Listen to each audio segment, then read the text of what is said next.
स्वराज मराठीमध्ये आपलं स्वागत आहे. सर्वसामान्यांचा आवाज, निर्भीड, बेधडक, स्वराज मराठी. पाहूया स्वराज्य मराठी टॉप 10 हेडलाईन्स.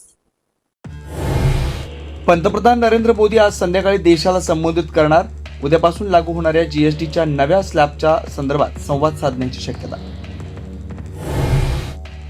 विद्यमान आमदाराला 2 कोटी मिळतात, मात्र आमदार नसतानाही आपल्याला 20 कोटी मिळतात. निधीवरून माजी शिवसेनेचे आमदार सदा सरवणकर यांच्या वक्तव्यामुळे नवा वाद होण्याची शक्यता.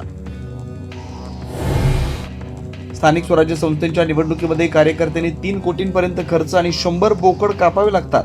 शिवसेना आमदार संजय गायकवाड पुन्हा एकदा बरळले. पोटातलं ओठात आलं, वड्डेटीवारांचा खोचक टोला.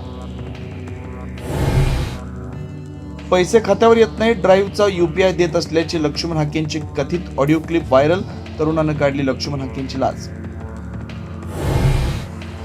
महाराष्ट्रामध्ये मराठा शक्तिशाली, उत्तर प्रदेश बिहारमध्ये ब्राह्मणांना महत्व. नितीन गडकरींचं वक्तव्य, मी ब्राह्मण आहे, देवाचे आभार की आम्हाला आरक्षण नाही, असे विधान.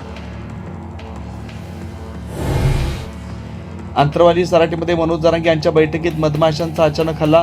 अनेक कार्यकर्त्यांना मधमाशांचा चावा. बैठकीच्या ठिकाणी गोंधळाचं वातावरण. दणका, अमरावती सुपर स्पेशालिटी रुग्णालयामधल्या डॉक्टरांचा 4 महिन्यांचा पगार अखेर मिळाला. 65 डॉक्टरांचा थकीत पगार जमा. मे 2026 मध्ये होणारी नीट परीक्षा संगणकावरती आधारित होण्याची शक्यता. पेपर लीक होण्याच्या प्रकाराच्या नंतर केंद्रीय शिक्षण आणि आरोग्य मंत्रालयाची सावध पावलं. जपानमधील ओसाका वर्ल्ड बिझनेस एक्स्पो 2025 मध्ये महाराष्ट्राचा डंका. उदय सामंत यांच्या हस्ते महाराष्ट्र पॅव्हलियनचं उद्घाटन. जगभरातील उद्योजकांचा सहभाग.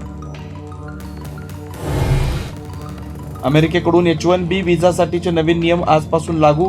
नवीन अर्जदारांना मोजावे लागणार 88 लाख रुपये. जुन्या H1B व्हिसा धारकांना नवे नियम लागू नाहीत, अमेरिकेचं स्पष्टीकरण. आता इथेच वेळ झाली थांबण्याची. भेटू पुढील अपडेट सोबत. चॅनलला लाईक करा, शेअर करा आणि सबस्क्राईब करा.